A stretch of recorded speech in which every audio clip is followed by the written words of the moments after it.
Olá a todos, sejam muito bem-vindos a mais um estudo no canal Clamando no Deserto. O estudo de hoje vai ser a parte 2 de Atos 15. Na parte 1 nós falamos comentamos sobre o capítulo, aquilo que nós focamos em relação à discussão ali a respeito do que eles estavam discutindo, alguns judeus, né? E Paulo e Barnabé ali discutindo a respeito da questão da circuncisão, da lei. Nós comentamos sobre qual poderia ter sido essa lei e hoje nós vamos dar continuidade a ele. Convidamos você para mais uma oração para nosso início e que Deus nos abençoe a todos. Obrigado, Pai, por tudo que nós temos feito, por tudo que o Senhor tem nos auxiliado, pelo perdão por nossas falhas e pecados, que nós pedimos desde agora, pedimos que esteja conosco, nos auxiliando e nos fortalecendo em todas as coisas. Auxilie nesse estudo, que ele venha refletir a Tua vontade e venha nos auxiliar para que possamos melhorar cada vez mais. Em nome de Jesus nós imploramos. Amém. Bom, então vamos lá, começar mais um estudo. Aqui. Bom, então nós vamos ver aqui se ele vai se movimentar. Sim. Então, recapitulando algumas coisas, a discussão era: se não vos circuncidares conforme o uso de Moisés, e nós lembramos que era uma forma de falar, costume de Moisés, ou conforme o uso de Moisés, mas isso foi dado por Deus para Abraão, né? Pelo menos é o primeiro relato que nós temos. E aí então houve a discussão, nós lembramos que nós comentamos que houve ali o testemunho de Paulo a respeito da pregação aos gentios, nenhum conteúdo doutrinário ali. Depois passou direto para a questão de o discurso, né? O discurso de Tiago, posteriormente o discurso de Pedro, ao contrário, o discurso de Pedro, depois o discurso de Tiago.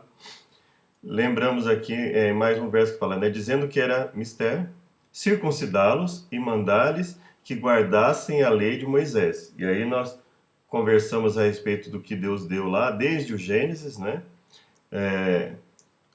E nós comentamos sobre Gênesis, Êxodo, Levítico e Deuteronômio, alguma pequena parte de Levítico, e mostramos que nunca foi vontade de Deus que um determinado grupo de lei ficasse exclusivamente com Israel. Nós mostramos que pelos versos que nós lemos ali, a questão da condenação da serpente, a maldição lançada sobre a serpente, a maldição lançada sobre Caim, a questão de Enoque ter andado com Deus, ali nós podemos, não comentamos ali, podemos falar a respeito também de quando a Bíblia fala sobre Enos, né? Então se começou a invocar o nome do Senhor. Ali fala também sobre, a Bíblia faz um contraste entre Sodoma e Gomorra, que eles eram maus e grandes pecadores perante o Senhor, e faz um contraste ali com Noé, que era justo e reto, íntegro. Depois nós mostramos ali a questão de Abraão, que quando era Abraão ainda é chamado, e Deus fala para ele, anda na minha presença e ser perfeito. A questão das parteiras, né? As parteiras ali que deixaram de assassinar os meninos quando nasceram, porque temiam a Deus, mostrando claramente que estávamos... e uma série de outros versos que mostraram ali para nós que havia um conjunto de instruções, de determinações, de mandamentos de Deus, inclusive a fala de Deus esclarecendo que ele não queria que o povo fizesse os mesmos erros dos outros povos que erraram, e por esse motivo ele estaria enfadado deles, que ele não queria que fosse assim, ele estaria preparando ali um campo para que o povo pudesse fazer isso. Então, todos esses elementos mostrando para nós que, evidentemente, sempre houve, um conjunto de determinações de Deus que não ficaram restritas e nunca foram exclusivas para o povo de Israel. Nós vamos dar continuidade hoje através do livro de Atos, mas nós vamos ler uma pequena parte ali de Mateus, não é? e a partir disso nós vamos dar continuidade no livro de Atos. Vamos só conferir aqui se está acompanhando sim o texto, então nós podemos aí dar continuidade ao relato.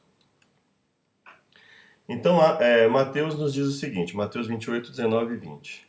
Portanto, ide, fazei discípulos de todas as nações. Fazeis discípulos de todas as nações. Na revista atualizada nos diz, toda autoridade me foi dada no céu e na terra. Ide, portanto, fazei discípulos de todas as nações. Nova tradução na linguagem de hoje. Vão a todos os povos do mundo e façam com que sejam meus seguidores. A tradução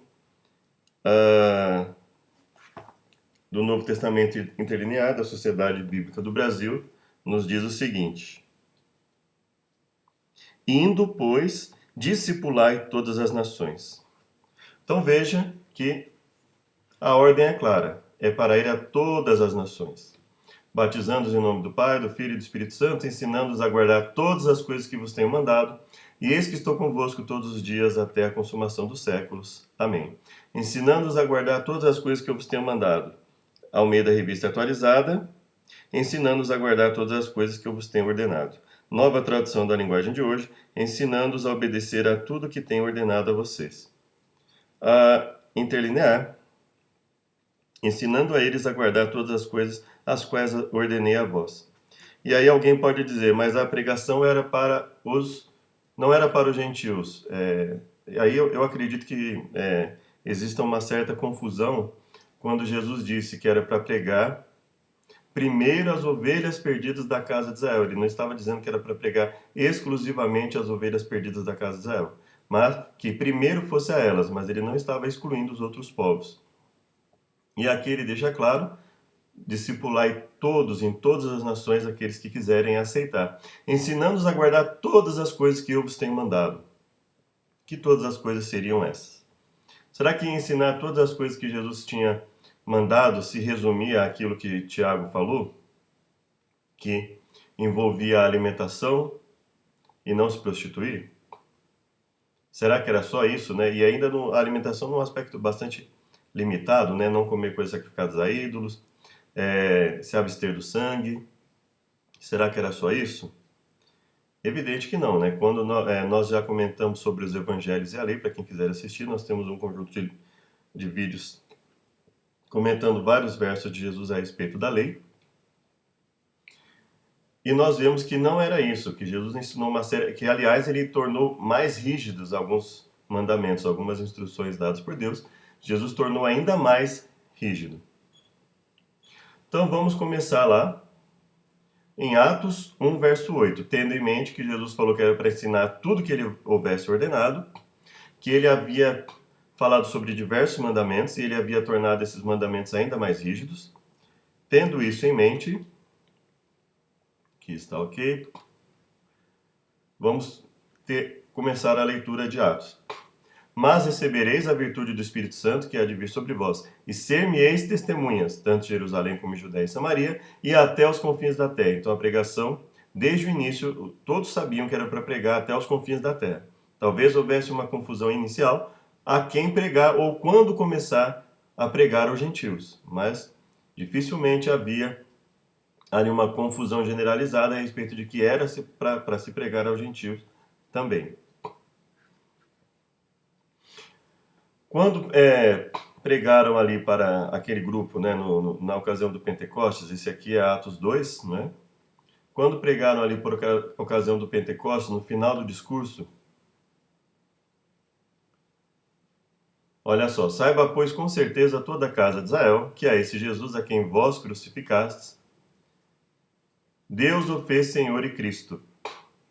E ouvindo eles isso, compungiram-se em seu coração e perguntaram a Pedro e aos demais apóstolos, que faremos, homens, irmãos? E disse-lhes Pedro, arrependei-vos e cada um de vós seja batizado em nome de Jesus Cristo, para perdão dos pecados. Então, ainda, mesmo depois de Jesus ter ressuscitado, ficou claro que havia a necessidade de arrependimento, havia a necessidade do perdão dos pecados para o recebimento do Espírito Santo. Porque a promessa vos diz respeito a vós, a vossos filhos e a todos que estão longe, a tantos quantos Deus nosso Senhor chamar. E com muitas outras palavras isso testificava e os exortava, dizendo: Salvai-vos dessa geração perversa. O que não faria sentido se não houvesse mandamentos para obedecer. Um conjunto de mandamentos para obedecer. De sorte que foram batizados os que de bom grado receberam a sua palavra. E naquele dia agruparam-se quase 3.000 almas. E que grupo era esse, né? Se nós formos lá em Atos, no capítulo 2, ele nos diz o seguinte: estavam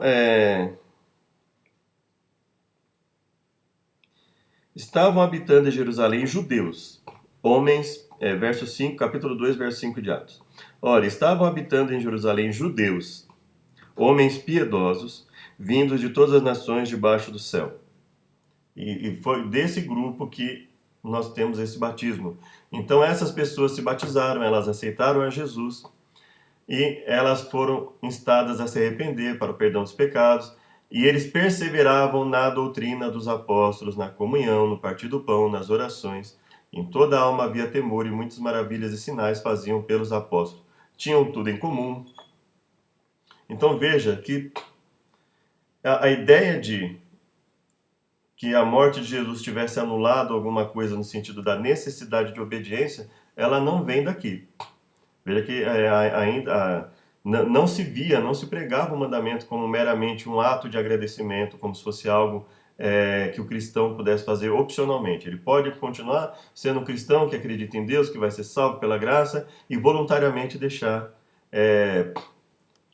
não só fazer como ensinar, que não tem problema nenhum, ele ficar voluntariamente pecando constantemente, ali sem lutar contra o pecado, né? Ao invés de, ao cair, reconhecer que caiu e tentar lutar, e lutar contra o pecado, ele fazer voluntariamente uma série de erros e ainda dizer que isso está correto, que não haveria problema. Isso não é o que nós estamos vendo aqui.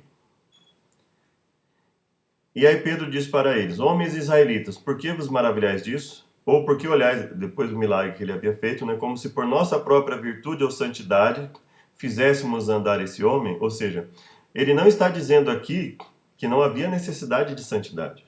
Ele estava dizendo que o homem não estava andando por causa da santidade deles, mas pelo poder de Deus. Ele não estava anulando a necessidade de santidade aqui. E o que confirma isso? É que logo depois ele diz: arrependei-vos, pois, e convertei-vos, para que sejam apagados os vossos pecados. Ou seja, arrependei-vos e convertei-vos. Então, para que sejam apagados os vossos pecados, não é apenas o arrepender no sentido assim: Senhor, eu me arrependo dos pecados passados, mas eu vou continuar pecando voluntariamente. Não. Arrependei-vos e convertei-vos. Então, essa é a tônica, esse é o foco da pregação do Evangelho. E os apóstolos davam com grande poder testemunho da ressurreição do Senhor Jesus. E em todos eles havia abundante graça. Então veja, tudo isso aqui que eles estavam fazendo, com tudo isso que eles estavam fazendo, o que a Bíblia fala a respeito disso? Que eles davam testemunho da ressurreição do Senhor Jesus, e em todos eles havia abundante graça. Não havia, pois, entre eles necessitado algum, porque todos que possuíam herdades ou casas, vendendo-os, traziam o preço do que fora vendido e o depositavam aos pés dos apóstolos. Ou seja, havia um voluntariado, e nesse voluntariado as pessoas se ajudavam umas às outras e repartia-se a cada um segundo a necessidade que cada um tinha. Ou seja, o depósito era voluntário. O que não podia era fazer como Ananias e Safira, em falar que estavam fazendo uma coisa e fazerem outra, e pondo em risco a credibilidade desse processo aqui de depósito ao pé dos apóstolos. Imagina então que alguém chegasse a Ananias e Safira e falasse assim: você vendeu a tanto? Sim, vendi a tanto. E aí a pessoa descobrisse que foi vendido a um preço maior e, obviamente, eles iriam, né, pela atitude que eles estavam tendo, eles possivelmente não iriam assumir a culpa, iriam talvez até para retirar a culpa, culpar os apóstolos de alguma coisa. Então nós vemos aí a gravidade de determinados atos, né? Por quê? Porque ali era como uma grande engrenagem, né? Aqueles que aceitavam iam lá, depositavam aos pés dos apóstolos e eles repartiam conforme a necessidade de cada um.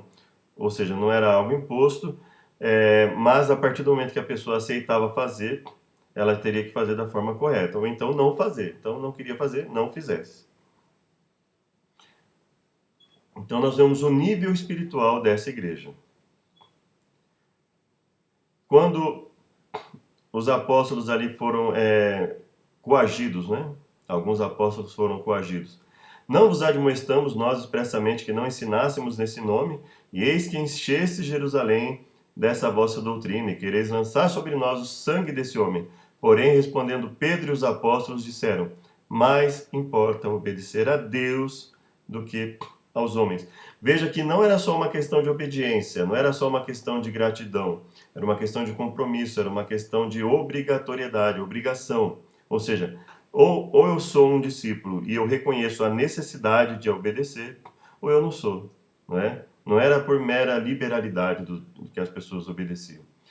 E Estevão, cheio de poder e fé, fazia prodígios, grandes sinais. E a Bíblia diz que então subornaram os homens para que dissessem: ouvimos-lhe proferir palavras blasfemas contra Moisés e contra Deus. E apresentaram falsas testemunhas que diziam: esse homem não cessa de proferir palavras blasfemas contra esse santo lugar e a lei. Ou seja, se eles estavam mentindo, então os apóstolos não estavam, Estevão e os apóstolos não estavam, obviamente, proferindo palavras contra o santo lugar e nem contra a lei. Porque nós lhe ouvimos dizer que esse Jesus Nazareno há de destruir esse lugar e mudar os costumes que Moisés nos deu. E se isso eram falsas testemunhas, quer dizer que os apóstolos não estavam ensinando que Jesus viria mudar os costumes de Moisés. Homens de dura cerviz, incircuncisos de coração e ouvido. Veja, homens de dura cerviz, incircuncisos de coração e ouvido. Nós vimos no estudo passado que isso sempre existiu. Deus sempre diz para o seu povo: olha, circuncidai o prepúcio do vosso coração, não endureçais a vossa cerviz, não é?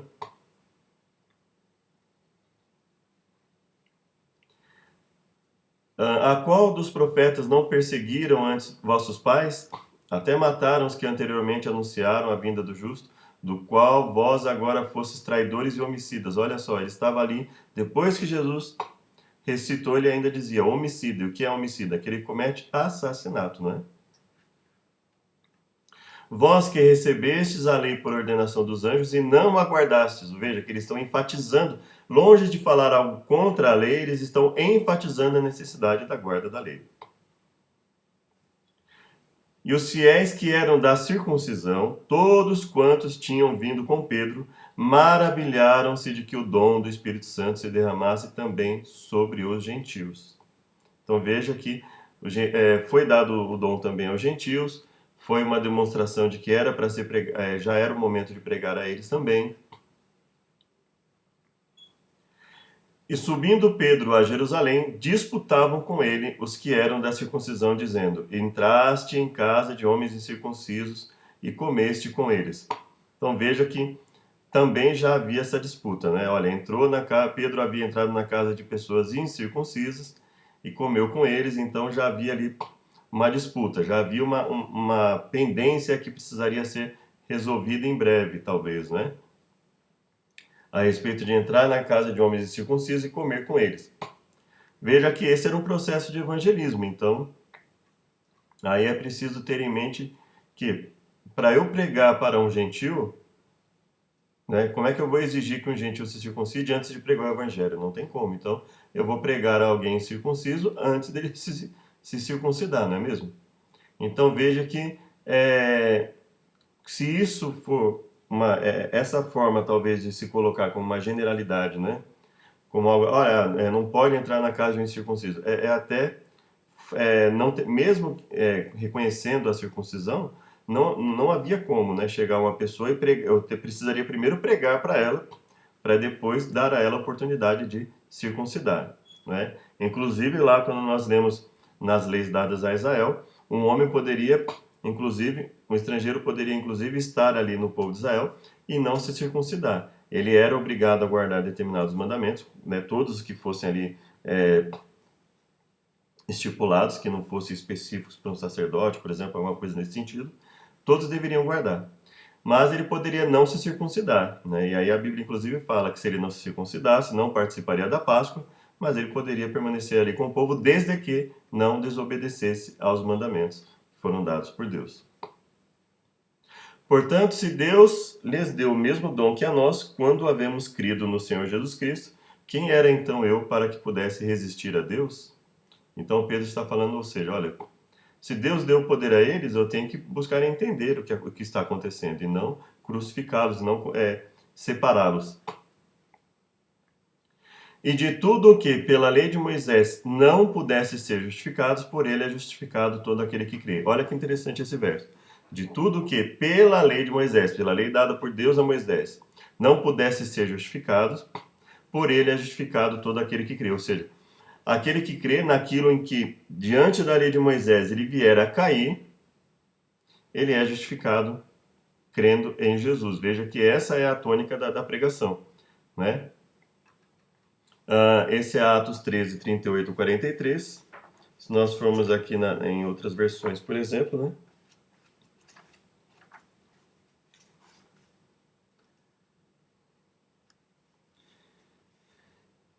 Na revista atualizada, ah,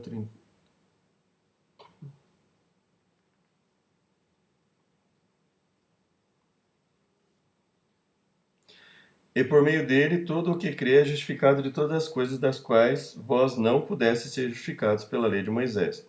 Nova tradução. Todos vocês precisam saber com certeza que é por meio de Jesus que a mensagem do perdão dos pecados é anunciada a vocês. Quem crê é libertado de todos os pecados dos quais a lei de Moisés não pode livrar. E saídos os judeus da sinagoga, os gentios rogaram que no sábado seguinte lhes fossem ditas as mesmas coisas. E veja que nós estamos falando aqui de gentios que estavam ouvindo essa mensagem. De tudo que pela lei de Moisés não pudesse ser justificados, por ele é justificado todo aquele que crê. Os gentios também estavam ouvindo isso. E despedida a sinagoga, muitos dos judeus e dos prosélitos religiosos seguiram Paulo e Barnabé.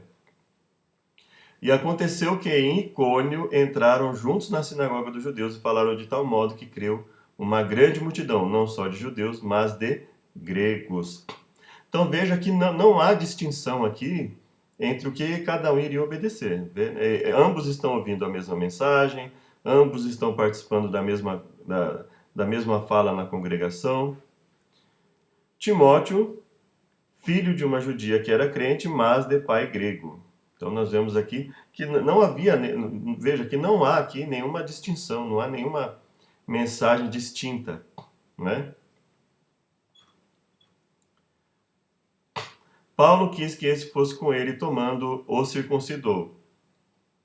Timóteo, filho de uma judia que era crente, mas de pai grego, Paulo quis que esse fosse com ele, tomando o circuncidou por causa dos judeus que estavam naqueles lugares, porque todos sabiam que seu pai era grego.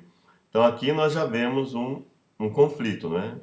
Circuncidou por causa dos judeus, porque os judeus acreditavam na necessidade da circuncisão. Então veja que aqui já há um certo conflito em relação a essa questão de circuncidar ou não, mas aqui não há nenhuma distinção entre ser judeu, ser grego, não está sendo colocado nenhum ponto aqui. Enquanto Paulo os esperava em Atenas, o seu espírito se comovia em si mesmo, vendo a cidade tão entregue à idolatria. Então nós temos o primeiro ponto, né? Paulo chegou em Atenas e estava ali preocupado porque a cidade estava entregue à idolatria. Então, uma das coisas que nós sabemos que não era aceita, não era considerada como algo do agrado de Deus, da vontade de Deus, idolatria. Atos 17. Então, esse é o primeiro ponto. E aí nós vamos ver se aparecem outras coisas no decorrer dos livros.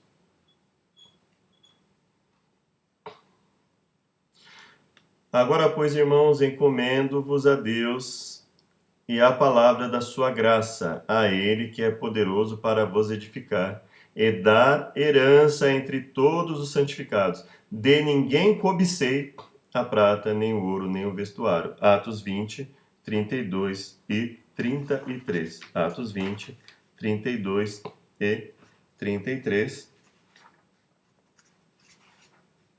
Só para ficar bem claro aqui, uma parte do contexto, né?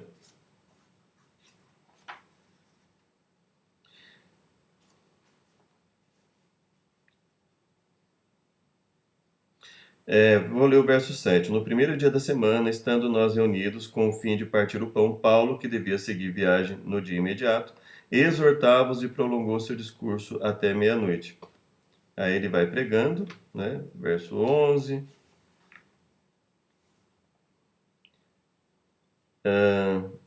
Nós, porém, prosseguindo, embarcamos verso 13 agora, para Assos, onde devíamos receber Paulo, porque assim nos fora determinado, devendo ele ir por terra. Verso 17. De Mileto mandou a Éfeso chamar os presbíteros da igreja, e quando se encontraram com ele, disse-lhes: Vós bem sabeis como foi que me conduzi entre vós em todo o tempo, desde o primeiro dia que entrei na Ásia, testificando tanto a judeus como a gregos o arrependimento para com Deus e a fé. Olha só, testificando tanto a judeus como a gregos o arrependimento para com Deus e a fé em nosso Senhor Jesus Cristo. Vocês também sabem que fiz tudo para ajudar vocês, anunciando o Evangelho e ensinando publicamente nas casas. Disse com firmeza aos judeus e aos não-judeus que eles deviam se arrepender dos seus pecados, voltar para Deus e crer no Senhor Jesus Cristo. Ou seja, ambos precisavam obedecer, se arrepender.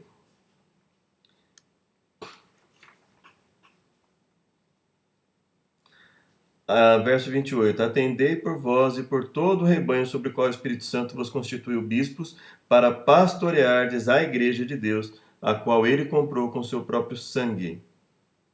Então perceba que aí ele fala aqui da cobiça, no verso 32, verso 33, né? De ninguém cobicei prata, nem ouro, nem vestes. Revista atualizada. Não cobicei nem a prata, nem ouro, nem as roupas de ninguém. Nova tradução da linguagem de hoje. Versão interlinear. Prata ou ouro ou vestimenta de ninguém cobicei. Então veja que nós vemos ali idolatria e agora nós vemos cobiça, né? Então, a questão de não fazer imagem de escultura para adorar e a cobiça. Nós já vemos dois mandamentos, ou seja, se Paulo está falando isso aqui, ele está falando isso porque ele era permitido as pessoas cobiçarem? Evidentemente não. Se ele está colocando isso como algo negativo, é porque se mantinha ainda a proibição contra a cobiça. Quantos milhares de judeus há que creem e todos são zelosos ou zeladores da lei? E já acerca de ti, foram informados de que ensinas todos os judeus que estão entre os gentios a apartarem-se de Moisés, dizendo que não devem circuncidar seus filhos, nem andar segundo o costume da lei. Então veja aqui que já há um certo problema, uma certa distinção, né? Não podia ensinar os judeus entre os gentios a apartarem-se da lei de Moisés, ou não podia ensinar a ninguém a se apartar, via de regra, da lei de Moisés. Então, nós percebemos aqui que ainda havia uma questão a se resolver, ou seja, os judeus teriam que continuar se circuncidando e os gentios não. Haveria essa distinção, né? Ou seja, uma pessoa poderia aceitar a Jesus como Salvador e se o judeu aceitasse, ele tinha que circuncidar e o gentio não. Então aqui nós já temos um ponto a termos cautela, né? Mas aqui nós vemos em relação aos judeus: faze, pois, isso que te dizemos. Temos 4 homens que fizeram voto: tomai estes contigo, santifica-te com eles, e faze por eles gastos para que rapem a cabeça. Todos ficarão sabendo que nada há daquilo de que foram informados acerca de ti, mas que também tu mesmo andas guardando a lei. Ou seja, quando Paulo fez aquilo, ou seja, o que Tiago falou para ele? Para que eles saibam que você também guarda a lei. Todavia, quanto aos que creem dos gentios, já nós havemos escrito e achado por bem que nada disso observe, mas que só se guarde do que se sacrifica aos ídolos, do sangue do sufocado e da fornicação. Então veja, aqui mais um ponto, né? Depois de um bom tempo, Paulo volta lá e eles falam, e Tiago fala isso a ele. E aí nós, lendo tudo que nós lemos, né? Que isso era algo exclusivo ou complementar? Faz sim, e nós vamos ler, né? Nós já lemos ali, de Gênesis a Deuteronômio, que não faz sentido imaginar que os gentios precisassem guardar só isso, não é? Mas essa fala que só se guarda do que se sacrifica aos ídolos, do sangue, do sufocado e da fornicação, que era algo complementar em relação ao debate que eles possivelmente estariam tendo sobre o que obedecer. Isso era dentro daquela limitação do debate que eles precisavam guardar, né? E muitos usam isso aqui para dizer que, olha, os gentios só precisam guardar isso, né? Os gentios não precisam guardar mais nada além disso. O que nós vamos ver que, assim, eu acredito que não precisaríamos nem ver, né, o que se segue. Quando nós lemos Gênesis, de Gênesis a Deuteronômio, nós vemos ali que Deus sempre quis que o seu povo guardasse uma série de mandamentos que não são só esses, né? E ele diz para o seu povo claramente que ele queria que aquilo fosse guardado porque aquilo era algo abominável que as nações estavam fazendo, ou seja, ele não queria que ninguém fizesse aquilo, não é? Então, o grande problema é que muitas vezes esse texto é lido como de forma exclusiva, ou seja, como se fosse para os gentios fazerem só isso e que eles não precisariam fazer mais nada, eles não precisariam se preocupar com mais nada. E não, ao invés de ver isso aqui como algo complementar, ó, disso aqui que eu estou dizendo que você precisa obedecer, eles não precisariam, mas isso aqui se mantém, né? Ou seja, além do que eles já foram orientados a obedecer e sobre o que não há dúvida, ou seja, havia um conjunto de mandamentos que não havia dúvida que eles tinham que obedecer, mas talvez ficasse alguma dúvida com relação a isso aqui eles também precisam obedecer. Aqui Atos 21, não é? Atos 21, 17 a 25.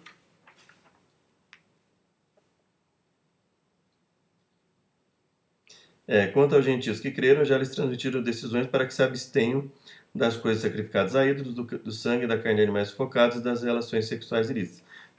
Na revista atualizada, esse termo só se guarde, esse só não existe, não teria, né? Na nova tradução da linguagem de hoje, vamos ver.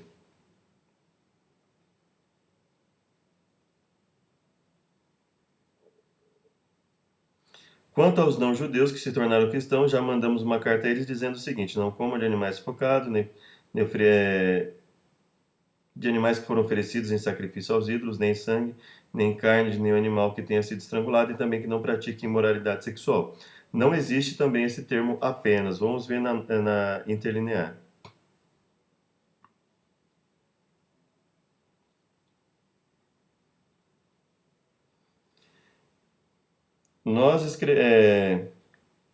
E os que creram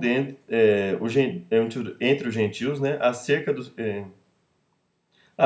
que creram entre os gentios, nós já escrevemos, tendo decidido evitarem eles o tanto que é sacrificado a ídolos, quanto sangue, carne sufocada e imoralidade sexual. Ou seja, esse só, colocando como algo exclusivo, ele não existe em várias traduções, né? Aqui, essa aqui, se eu não me engano, foi a Almeida Corrigida Fiel, que só se guardem, né? Esse só não haveria como algo exclusivo, né? Veja aqui, a ausência torna mais evidente que isso seria complementar e não exclusivo. E que, dentre um determinado conjunto de mandamentos, eles acreditavam que os judeus ainda precisariam guardar e os gentios não, né? Mas, quando nós lemos o contexto bíblico, nós percebemos que isso não se sustenta. Quanto a mim, Paulo, sou judeu, nascido em Tarso, da Cilícia, e nessa cidade criado aos pés de Gamaliel, instruído conforme a verdade da lei de nossos pais, zelador de Deus. Conforme aquele caminho que chamam seita, assim sirvo ao Deus de nossos pais, crendo em tudo quanto está escrito na lei e nos profetas. Ou seja, tudo que está escrito lá desde o começo em Gênesis, né? Gênesis, Êxodo, Levítico, Números, Deuteronômio, nos profetas, né? Na lei, nos profetas, nos escritos. Então, ou seja, ele acreditava e, obviamente, por acreditar nisso, ele tinha, então, contato com todos os textos que nós lemos ali a respeito de como Deus não queria fazer essa distinção. Colocar o povo judeu como um povo exclusivo, no sentido de que ninguém mais pudesse fazer parte e que ninguém mais precisaria, muito menos que ninguém mais precisaria obedecer.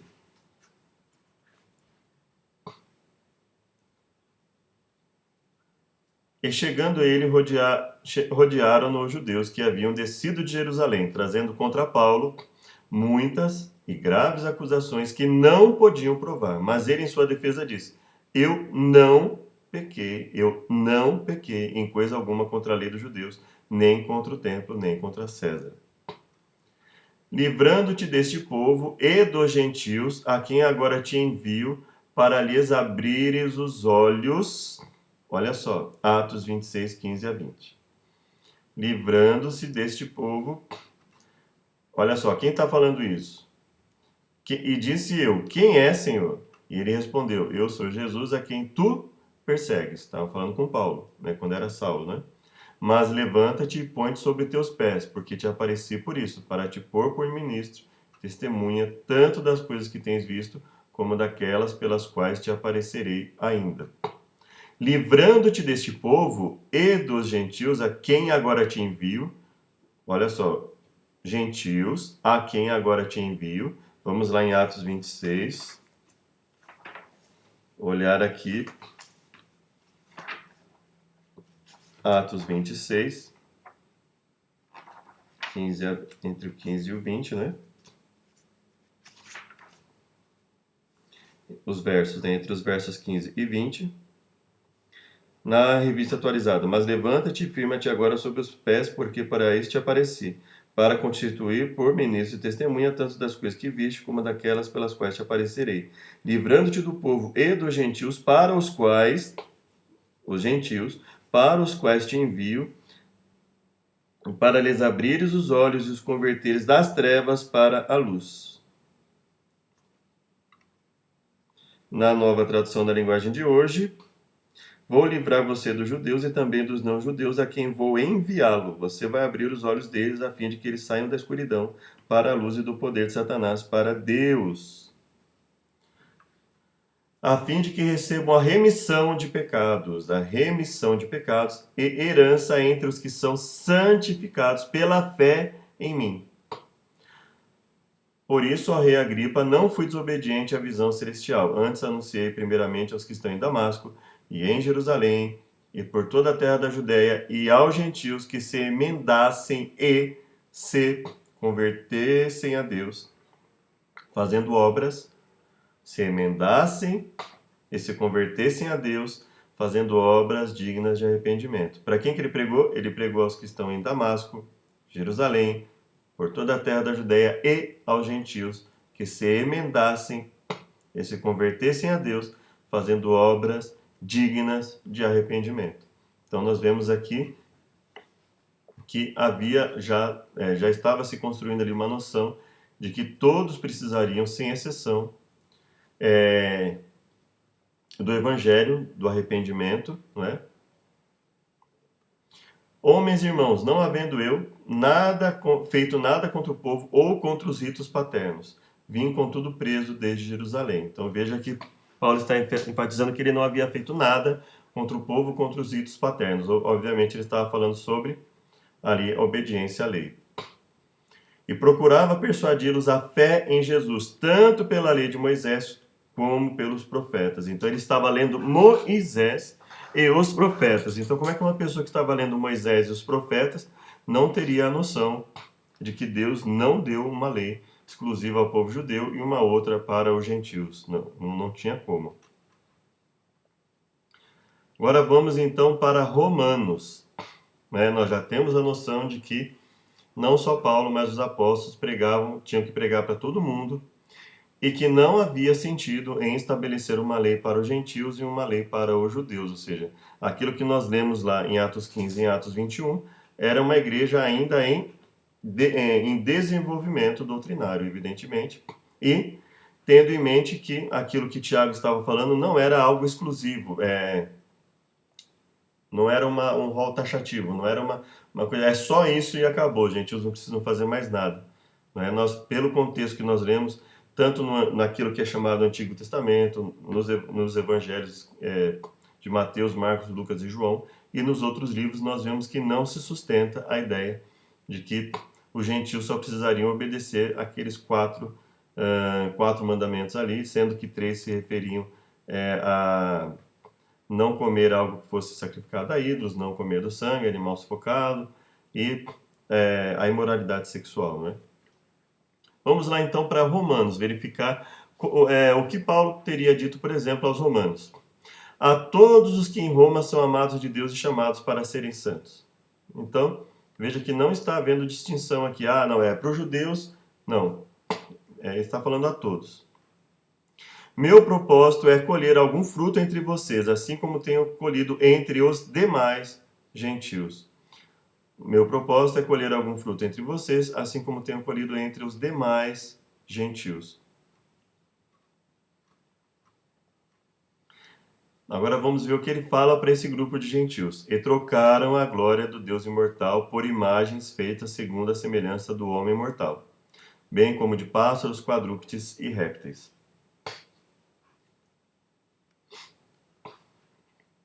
Então veja que lá em Atos 15, não é?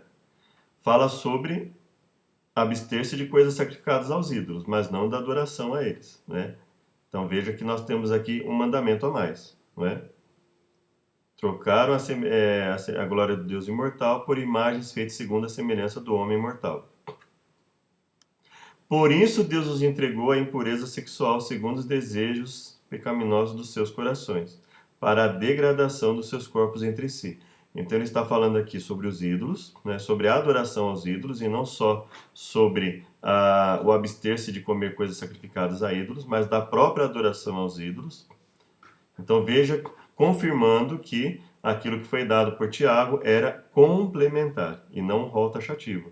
Não olha, são só esses 4 mandamentos que os judeus precisam obedecer, e mais nada.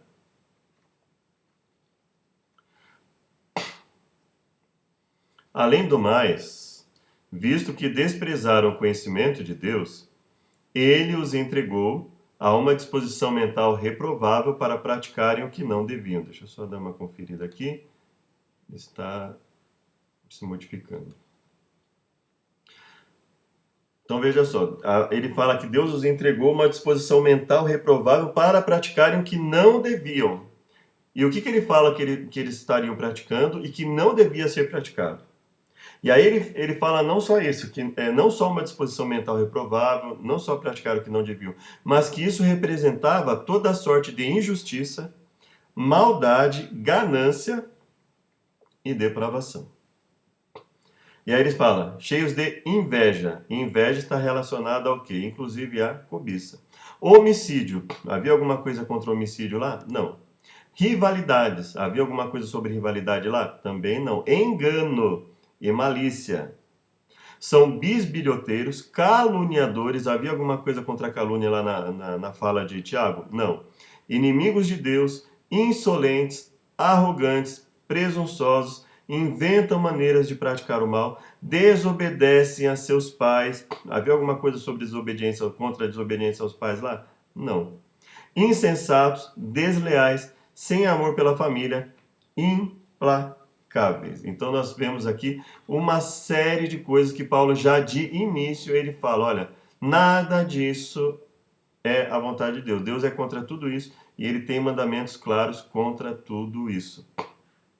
E ele ainda deixa isso mais evidente, ele fala, embora conheçam o justo decreto de Deus, de que os judeus que praticam essas coisas, não, de que as pessoas que praticam tais coisas merecem a morte.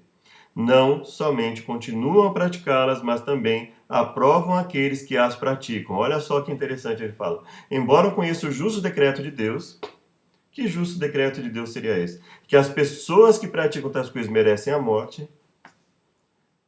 Acho que não tinha uma maneira dele dizer mais claramente que isso permanecia como uma necessidade de obediência. Ou seja, não se pode ler Atos 15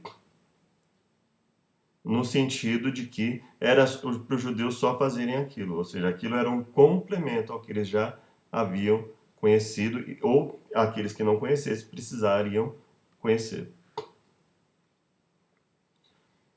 Pois tu que julgas fazes o mesmo. Então é a questão, porque julga o julgamento. Vamos ver o que ele fala exatamente. Portanto, és inexcusável quando julgas o homem, quem quer que sejas. Por que te condenas a ti mesmo naquilo em que julgas a outro? Por quê? Pois tu que julgas fazes o mesmo. Então, como é que eu posso dizer para uma pessoa que ela não pode fazer o pecado voluntário se eu faço? Se ao invés de eu lutar... Então, assim, se eu vejo uma pessoa dizendo que tal coisa é correto, eu vou lá e digo para ela, não, isso é errado. Então, eu não estou fazendo o mesmo que ela. Agora, se eu digo para ela que ela está errada, e em um outro ambiente eu digo que aquilo não é errado, aí eu estou sendo contraditório. Então eu não posso falar que é errado e fazer aquilo voluntariamente, ou seja, como se fosse uma coisa natural. Então eu estou numa roda de amigos, então e aí eu começo a falar palavrão e não tem problema nenhum não, eu estou numa roda de amigos, estou falando socialmente, ou assim, só um exemplo, mas ou fazer qualquer outra coisa nesse sentido, né? Então ele está falando sobre isso. Tu que julgas fazes o mesmo. E tu, homem, que julgas os que fazem tais coisas, cuida que, fazendo-as tu, escaparás ao juízo de Deus? Ou seja, ele não está falando que aquele que faz o erro vai escapar do juízo de Deus e por isso eu não devo alertá-lo. Não, ele está dizendo o seguinte: se eu sei que é errado, eu tenho que falar para as pessoas que é errado e eu tenho que reconhecer que aquilo é errado quando eu fizer. Mas olha, eu fiz, mas é errado. Eu não deveria ter feito. E não me justificar quando eu fizer o erro. Né? Então, eu fiz algo errado, eu faço algo errado, eu tenho que fazer, não. Eu fiz, mas é errado. Eu não vou dizer que é certo porque eu fiz, não é? Então, uma pessoa que mente, vai lá e fala, não pode mentir, né? E aí ela fica mentindo constantemente lá e fala, mas não, peraí, então quando eu faço é certo, quando os outros fazem errado? Não, não é? Então, assim, vamos supor, né? Eu precisava fechar o negócio, eu tive que mentir, né? Para fechar o negócio lá, eu tive que falar para o homem que o produto tinha essa característica, mas ele não tinha. Então, não, eu estou mentindo, não é? Então, ele está dizendo o seguinte: se eu fizer isso e disser para o outro, mas você mentiu, você fez o que é errado. Mas eu também menti. Então, peraí. Então, o que ele está dizendo é exatamente isso. Cuidas que, fazendo-as tu, escaparás ao juízo de Deus? Ele está dizendo que não. Não vou escapar do juízo de Deus. Então, eu preciso me arrepender daquilo. Ou despreza as tuas riquezas da sua benignidade, paciência e longanimidade, ignorando que a benignidade de Deus te leva ao arrependimento. Então, olha, a bondade de Deus não me leva a pensar assim, que bom que Deus me perdoa, que eu posso continuar pecando várias vezes. Não. Está dizendo que a benignidade de Deus te leva ao arrependimento, e o arrependimento leva à conversão, né? O discurso é sempre esse: arrependam-se e se convertam. Arrependei-vos e convertei-vos. Mas segundo a tua dureza e teu coração impenitente, entesouras ira para ti no dia da ira e da manifestação do juízo de Deus, o qual recompensará a cada um segundo as suas obras. O qual recompensará cada um segundo as suas obras. Ou seja, a fé sem obras não é fé verdadeira, então ela não tem recompensa. O que ela tem é o quê? É condenação. A vida eterna aos que com perseverança, em fazer bem, procuram glória, honra e incorrupção. Mas a indignação e a ira aos que são contenciosos, desobedientes à verdade e obedientes à iniquidade. Então veja, acho que não tem uma forma mais clara de mostrar que não existe fé sem obras e que, portanto, é uma falha, uma falácia, é uma mentira dizer que uma pessoa que aceita Jesus, ela não precisa obedecer os mandamentos. É por gratidão, por amor, né? Ela vai obedecer naturalmente. É como se fosse assim, e muitas vezes esse discurso é feito como se fosse uma coisa opcional. O cristão, ele opta. Ele opta por obedecer, mas se ele optar por desobedecer, também não tem problema, ele vai ser salvo da mesma forma. Não vai. Né? Aqui nós estamos vendo que não vai. Mas se ele não vai, então ele tem a opção de se tornar cristão, desobedecer voluntariamente e continuar salvo? Não tem. Se não tem, é uma obrigação. Então, aquele que se diz cristão, ele tem que lutar contra o pecado, ele tem que buscar obediência. Não quer dizer que ele não vá cair. Mas no momento que ele cair, ele tem que reconhecer que aquilo que ele está fazendo é errado. Porque se nós não reconhecemos que aquilo que estamos caindo é errado, nós não vamos fazer nada em relação àquilo. Então, se eu caio, quando eu caio, eu preciso reconhecer que aquilo que estou fazendo é errado, para que eu não esteja dentre esses que vão receber o quê? Indignação e ira. aos contenciosos, desobedientes à verdade e obedientes à iniquidade. Tribulação e angústia sobre toda a alma do homem que faz o mal. Veja que ele fala, tribulação e angústia sobre toda a alma do homem que faz o mal. Primeiramente do judeu e também do grego. Glória, porém, e honra e paz a qualquer que pratica o bem. Primeiramente ao judeu e também ao grego. Porque para com Deus não há acepção de pessoas. Veja o que ele está dizendo. Deus não faz acepção de pessoas em que aspecto?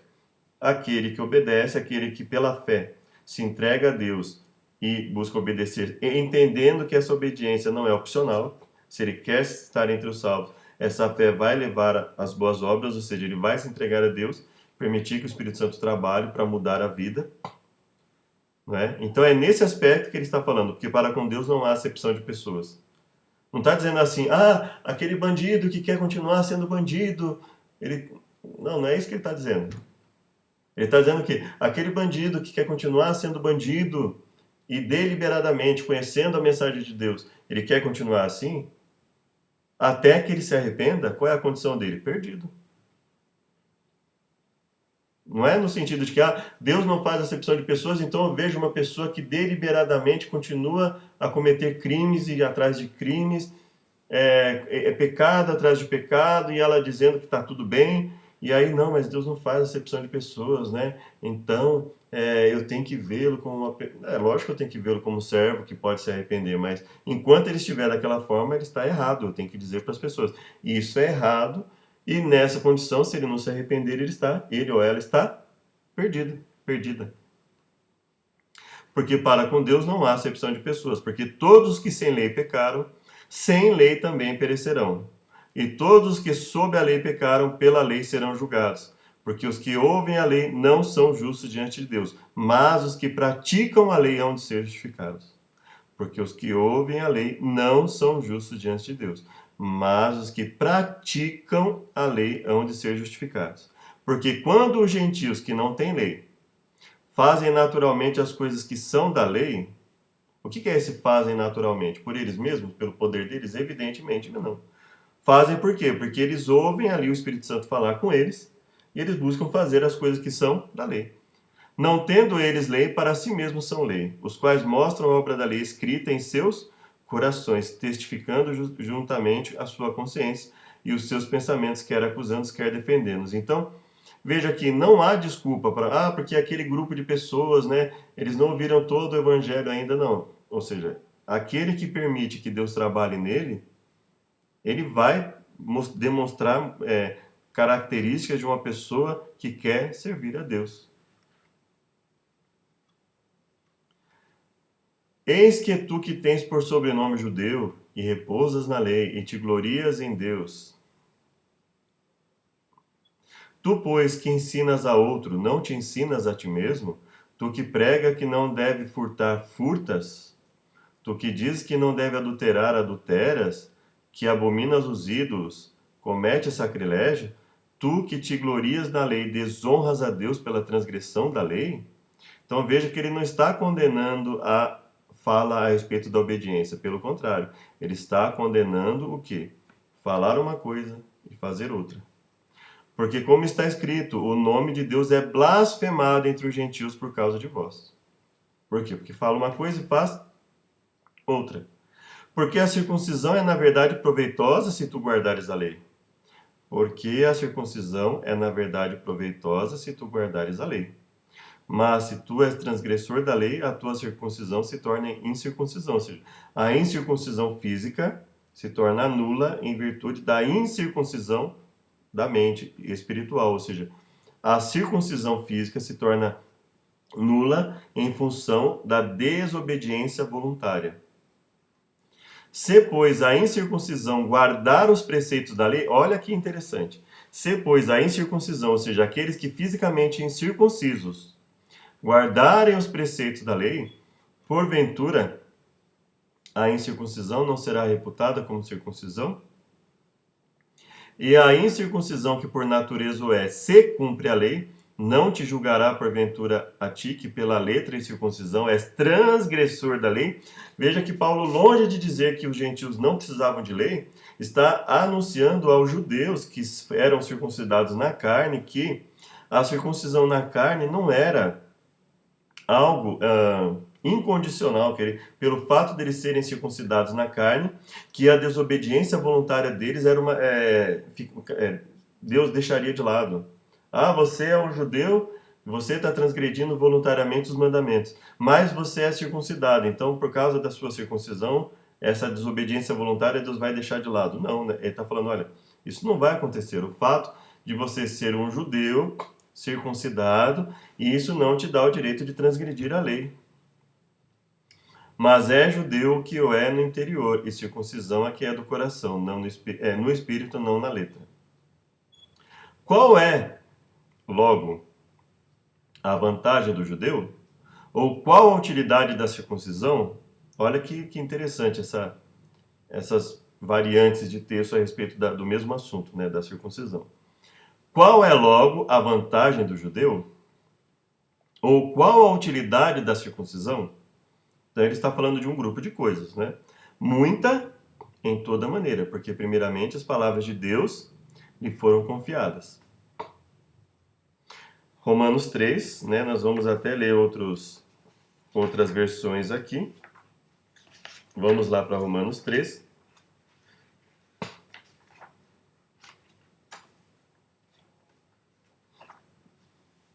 Versos 1 em diante, né?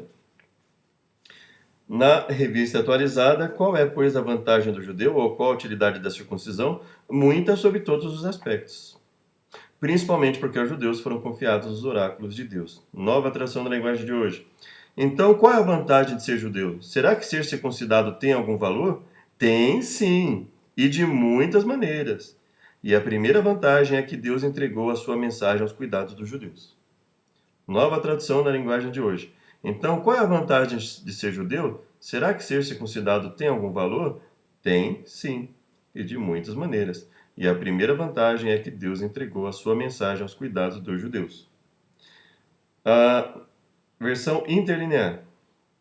Qual, pois, a vantagem do judeu? Ou qual o proveito da circuncisão? Muita, segundo toda maneira. Muita, segundo toda maneira.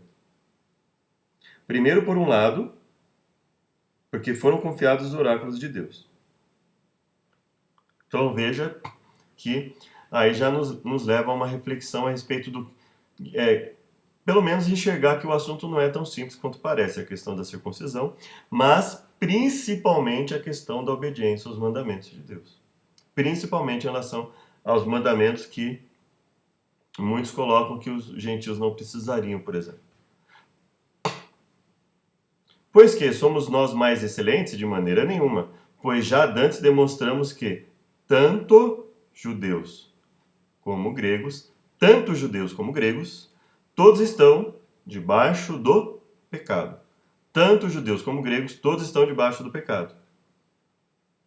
E aí ele usa uma parte bíblica, né, ele faz uma aplicação, né, nós podemos posteriormente comentar, abordar essa passagem bíblica com mais detalhes no futuro, mas aqui ele faz uma aplicação do texto, né? Ele aplica aqui para falar algo que foi falado em relação a um grupo de pessoas ali que estavam desobedecendo a Deus, e aí ele faz essa aplicação aqui nessa parte, né? Ele fala, como está escrito, não há um justo, nem um sequer, não há ninguém que entenda, não há ninguém que busque a Deus, todos se extraviaram, juntamente se fizeram inúteis. E ele fala, por isso nenhuma carne será justificada diante dele pelas obras da lei, porque pela lei vem o conhecimento do pecado. Então ele está dizendo que, olha, eu não vou ensinar que a pessoa é justificada pelas obras da lei, mas pela lei vem o conhecimento do pecado. Ué, mas então há pecado. Se pela lei vem o conhecimento do pecado, então há pecado. E se há pecado, há necessidade de obediência. Porque senão não seria mais considerado pecado, né? Então veja, pela lei vem o conhecimento do pecado. Porque todos pecaram e destituídos estão da glória de Deus. Inclusive aqueles que agiram depois da morte de Jesus. Então todos pecaram, então há pecado, então há lei a ser obedecida. Sendo justificados gratuitamente pela sua graça, pela redenção que há em Cristo Jesus, ao qual Deus propôs para propiciação pela fé no seu sangue, para demonstrar a sua justiça pela remissão dos pecados dantes cometidos, sob a paciência de Deus. Concluímos, pois, que o homem é justificado pela fé sem as obras da lei. É porventura Deus somente dos judeus? Não é também dos gentios? Também dos gentios, certamente. Visto que Deus é um só, que justifica pela fé a circuncisão e por meio da fé a incircuncisão. Anulamos, pois, a lei pela fé? De maneira nenhuma, antes estabelecemos a lei. Qual lei que ele está falando aqui? Que poderia dar a entender que teria sido anulada? Obviamente, a lei que Deus estabeleceu ao povo judeu. Né? Ou seja, qual era a lei que poderia dar a entender às pessoas por essa pregação dele sobre a justificação pela fé sem as obras da lei? Qual lei poderia dar a entender isso? A lei dada por Deus a Moisés. E não só dada por Deus a Moisés, como a lei que já existia desde o Gênesis, conforme o estudo anterior. Então, obviamente, ele não está falando aqui, anulamos a lei de Jesus pela fé, não. Ele está falando da lei que poderia dar a entender que seria excluída por essa fala que ele está falando, que ele está colocando, ou seja, a lei que Deus deu ao seu povo desde sempre. Bem-aventurado o homem a quem o Senhor não imputa o pecado. Bem-aventurado o homem a quem o Senhor não imputa o pecado. Vem, pois, essa bem-aventurança sobre a circuncisão somente, ou também sobre a incircuncisão? Porque a lei opera a ira, porque onde não há lei também não há transgressão. Portanto, é pela fé para que seja segundo a graça, a fim de que a promessa seja firme a toda a posteridade, não somente a que é da lei, mas também a que é da fé que teve Abraão, que, segundo o próprio Tiago, o que demonstrou a fé de Abraão? A obediência, porque a fé sem obras é morta. Então veja, nenhum dos dois está colocando que a graça anula a necessidade de obediência, pelo contrário. Que diremos, pois? Permaneceremos no pecado para que a graça abunde? De modo nenhum. Nós que estamos mortos para o pecado. Nós que estamos mortos para o pecado. Como viveremos ainda nele? Olha só o que ele está deixando claro. Olha, gente, o fato de eu estar aqui pregando a justificação pela fé sem as obras, eu não estou dizendo que a graça anula a necessidade de obediência. Não, pelo contrário. Pela graça, Deus nos concede o poder, nós nos tornamos mortos para o pecado. Não vamos viver mais no pecado. E Deus determina isso. Se não for assim, ele deixou claro lá anterior, nas leituras anteriores que fizemos que, se não for assim, aquele que viver de uma forma contrária vai se perder. Então não existe o meio termo. Ou nós colocamos, pela graça de Deus, colocamos a Deus como nosso Senhor e Salvador e obedecemos a Ele, ou nós vamos ser condenados. Ou seja, não existe fé sem obras. Sabendo isso, que o nosso homem velho foi com Ele crucificado, para que o corpo do pecado seja desfeito. Sabendo isso, que o nosso homem velho foi com ele crucificado, para que o corpo do pecado seja desfeito, para que não sirvamos mais ao pecado. Ora, se já morremos com Cristo, queremos que também com ele viveremos. Não reine, portanto, o pecado em vosso corpo mortal. Então, o pecado não pode ser uma constante na vida daquele que se diz servo de Deus. Ele, eu peco todo momento, todo minuto, né? Então, peraí. Então o pecado está reinando no corpo mortal aqui. Então essa pessoa que se diz cristã, ela não está permitindo que Deus viva na sua vida. Habite nela, porque olha, não reine, portanto, o pecado em vosso corpo mortal, para lhe obedecerdes em suas concupiscências. Nem tampouco apresenteis os vossos membros ao pecado por instrumentos de iniquidade. Então não existe isso que, ainda bem que eu sou salvo pela graça, porque imagina obedecer a tanto mandamento. Não é. Peraí, que evangelho é esse, né? Que mensagem é essa que a pessoa está dizendo, né? De onde ela tirou isso? Provavelmente de uma leitura descontextualizada de versos bíblicos, porque olha só, isso aqui está muito claro, e obviamente isso aqui está muito claro porque tem que ser assim, do contrário estaria contra o que Jesus ensinou, do contrário estaria contra o que o próprio Deus ensinou lá naquilo que se chama Antigo Testamento, que sem evidência bíblica, né, os livros foram todos colocados como se fosse como se fosse um testamento a se tornar envelhecido e perto de acabar, né? Ou seja, todas as instruções ali foram lançadas por terra, de colocar essa nomenclatura errônea nos livros, e aí disseram assim, então acabou tudo, né? Então, não precisa mais sacrificar? Então acaba com tudo aí, né? Nenhum desses livros serve mais para nós. Nós vivemos, a igreja é a partir de Atos 2, né? Então é como se houvesse um grupo totalmente separado, vivendo por leis totalmente distintas, né? Nem tampouco apresenteis os vossos membros ao pecado por instrumentos de iniquidade, mas apresentai-vos a Deus como vivos dentre mortos, e os vossos membros a Deus como instrumento de justiça. Então, não é para se apresentar os nossos membros ao pecado por instrumento de iniquidade. Porque o pecado não terá domínio. Olha só, porque o pecado não terá domínio sobre vós. E o que é esse pecado não ter domínio sobre nós? Significa o quê? Que nós não vamos deixar o pecado reinar nos nossos membros, na nossa mente. Pois não estás debaixo da lei, mas debaixo da graça. Então, estar debaixo da graça é ter poder para obedecer a Deus, para obedecer à lei de Deus. Pois que pecaremos porque não estamos debaixo da lei, mas debaixo da graça? De modo nenhum. Não sabeis vós a quem vos apresentardes por servos para lhes obedecer? Sois servos daquele a quem obedeceis? Ou do pecado para a morte, ou da obediência para a justiça? Falo como homem pela fraqueza da vossa carne, pois que, assim como apresentastes os vossos membros para servires à imundícia, olha só, assim como apresentastes os vossos membros para servirem à imundícia e à maldade para a maldade, assim apresentai agora os vossos membros para servirem à justiça para santificação. Assim apresentai agora os vossos membros para servirem à justiça para a santificação. Porque quando éreis servos do pecado, estavais livres da justiça. Quando éreis servos do pecado, estavais livres da justiça. Então, veja só, quem ele coloca como estando livre da justiça? Os servos do pecado. E que frutos tinhas então das coisas de que agora vos envergonhais? Porque o fim delas é a morte. Acho que não tinha uma forma dele ser mais claro no sentido, olha, a desobediência não é a vontade de Deus, ela gera a morte. A obediência gera a vida. Nós não podemos ser servos do pecado, e sim servos de Deus e, consequentemente, obedecer à lei de Deus. Mas agora, libertados do pecado e feitos servos de Deus, tende o vosso fruto para a santificação e, por fim, a vida eterna. Então ele fala pecado, morte, santificação, vida eterna.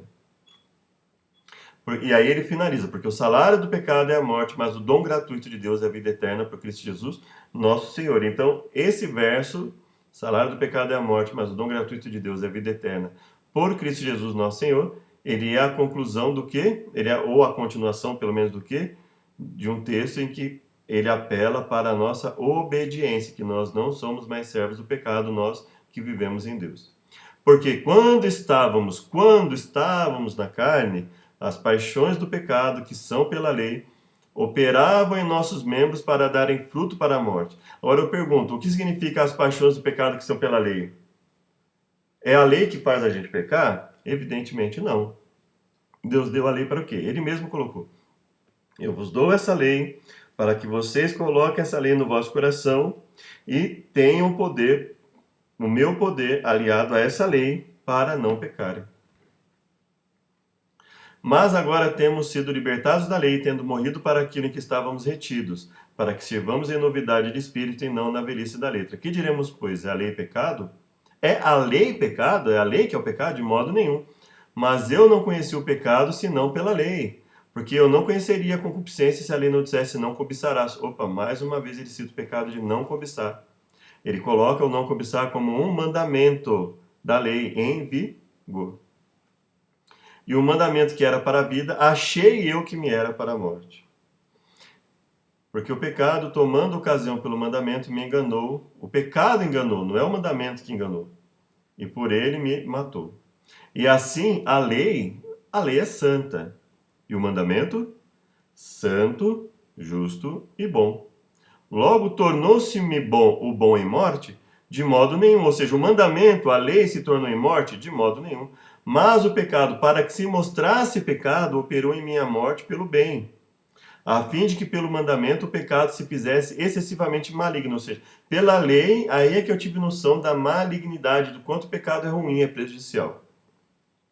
Porque bem sabemos que a lei é espiritual, mas eu sou carnal, vendido sob o pecado. Eu quem? Né? Quem está vendido sob o pecado? Né? Será que Paulo estava se contradizendo, dizendo que nós não podemos ser servos do pecado, nós que morremos para o pecado? Porque o que faço não o aprovo, ou seja, porque o que faço não o aprovo, ou seja, ele está falando aqui de uma luta contra o pecado, de um processo, ou seja, ele está falando aqui que ele mesmo está passando por um processo. Pois o que quero, isso não faço, mas o que aborreço, isso eu faço. E se faço o que não quero, consinto com a lei que é boa. De maneira que agora já não sou eu que faço isso, mas o pecado que habita em mim. Porque eu sei que em mim, isso é, na minha carne, não habita bem algum. E com efeito, o querer está em mim, mas não consigo realizar o bem. Porque não faço o bem que quero, mas o mal que não quero, esse faço. Ora, se faço o que não quero, já o não faço eu, mas o pecado que habita em mim. E se o pecado não podia reinar na pessoa, o que Paulo estava falando? Ele estava falando que, como o pecado habita em mim, então vou me entregar? Não. O que ele está falando ali? Eu não, o que faço não aprova. Ele está falando, nós não podemos nos entregar ao pecado, nós temos que morrer para o pecado. Então, o que ele está querendo dizer com isso? Ou seja, mesmo eu passo por essa luta. E não é porque eu passo por essa luta que eu vou me entregar. Pelo contrário, se é para o pecado morrer em mim, o pecado não pode reinar no meu corpo, então eu vou continuar lutando contra o pecado. Contra todo e qualquer pecado eu vou continuar lutando. Essa é a conclusão lógica, coerente, quando nós vemos esse texto em conjunto com os textos anteriores em que ele mesmo fala, olha, não reine o pecado no vosso corpo mortal. Porque segundo o homem interior, tem prazer na lei de Deus. Então o que ele está dizendo? Ele está dizendo que, olha, eu estou numa luta e eu não vou abandonar essa luta. Mas vejo nos meus membros, e o que ele falou? Eu vou entregar meus membros à injustiça? Não, eu vou entregar meus membros a Deus e vou lutar contra essa injustiça. Mas vejo nos meus membros outra lei que batalha contra a lei do meu entendimento. Olha só, ele está falando, eu estou em uma constante luta. Eu não estou dizendo que pelo fato de eu estar em luta, que o cristão vai dizer assim, é impossível. Não, ele está falando justamente o contrário. Estou em uma luta. Assim que eu mesmo com o entendimento sirvo a lei de Deus, mas com a carne a lei do pecado. Ou seja, ele está falando do processo de luta contra o pecado. O meu entendimento diz que eu tenho que eu tenho prazer na lei de Deus e que eu preciso lutar contra o pecado. E é isso que ele está falando. Batalha contra a lei do meu entendimento. Ou seja, se batalha contra a lei do entendimento de Paulo, o que ele está querendo dizer com isso? Que, evidentemente, se ele está batalhando contra a lei que está nos membros, então ele está lutando contra o pecado. Ele já não está mais em pecado deliberado. Voluntário, né?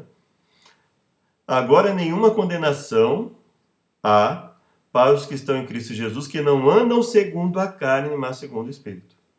Nenhuma condenação há para os que estão em Cristo Jesus. Quem? Quem está em Cristo Jesus? Aqueles que não andam segundo a carne, e ele falou que andar segundo a carne é o quê? É se entregar ao pecado, mas segundo o Espírito, ou seja, lutar contra o pecado. Para que a justiça da lei se cumprisse em nós, que não andamos segundo a carne, mas segundo o Espírito. Porque os que são segundo a carne inclinam-se, ou seja, aqueles que vivem segundo seus instintos e não lutam contra eles, ainda que venham a cair, inclinam-se para as coisas da carne, mas os que são do Espírito para as coisas do Espírito. Ou seja, quanto mais lutarmos contra a carne, mais penderemos para as coisas do Espírito e menos para as coisas da carne. Quanto mais lutarmos contra os instintos, quanto os nossos instintos, mais nós vamos buscar fazer a vontade de Deus e menos estaremos sujeitos àquilo que nos prende, aos pecados que vierem a nos prender. Porquanto a inclinação da carne é inimizade contra Deus, pois não é sujeita à lei de Deus, nem em verdade o pode ser. Portanto, os que são na carne não podem agradar a Deus. Mas se alguém não tem o Espírito de Cristo, esse tal não é dele. Então não é de Deus, ou seja, uma pessoa que não, que se inclina para a carne, ou seja, que permite que o pecado que está ali nela permaneça e não faça nada em relação àquilo, não pratique essa luta contra os membros que estão a favor do pecado, ele não é de Deus. A Bíblia está deixando bem claro. Porque se viverdes segundo a carne, morrereis. Mas se pelo Espírito mortificardes as obras do corpo, vivereis. Porque se viverdes segundo a carne, morrereis. Mas se pelo Espírito mortificardes as obras do corpo, vivereis. Porquanto não há diferença entre o judeu e grego. Porquanto não há diferença entre o judeu e grego. Porque um mesmo Senhor, um mesmo é o Senhor de todos, rico para com todos os que o invocam, porque todo aquele que invocar o nome do Senhor será salvo. E o que é invocar o nome do Senhor? É só falar, Senhor, estou aqui? Não. É viver uma vida de acordo com a vontade de Deus. Mas para Israel diz, todo dia estendi as minhas mãos a um povo rebelde e contradizente. Ele fala, fui achado pelos que não me buscavam, fui manifestado aos que por mim não perguntavam. Então o que Paulo está colocando aqui? Ele está colocando o seguinte, que tanto existem pessoas entre os gentios que ouviram a voz de... Obviamente existem aqueles que ouviram e não deram atenção, ou se colocaram contra. Tanto entre os gentios existem pessoas que ouviram e continuariam a ouvir e buscar fazer parte do povo de Deus, como haveria entre o povo judeu, o povo de Israel, haveriam aqueles que ouviriam e recusariam. Ou seja, ele não está dizendo que todo Israel era um povo rebelde e contradizente. Assim como ele não está dizendo que todos os gentios buscariam a Deus.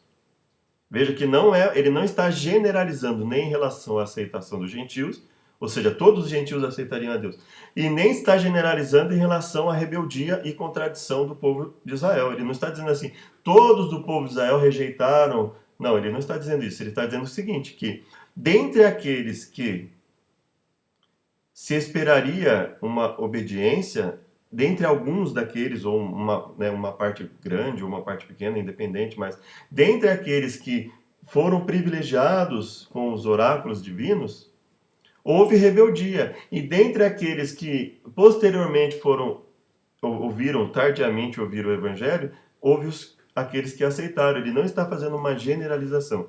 Ele não está dizendo assim, todos os judeus rejeitaram a Jesus e se perderam, e a partir de agora... Não, ele não está dizendo isso. Ele está dizendo que dentre o povo a quem Deus confiou o seu evangelho, e não só confiou, mas o próprio Jesus diz, ide primeiro as ovelhas perdidas da casa de Israel.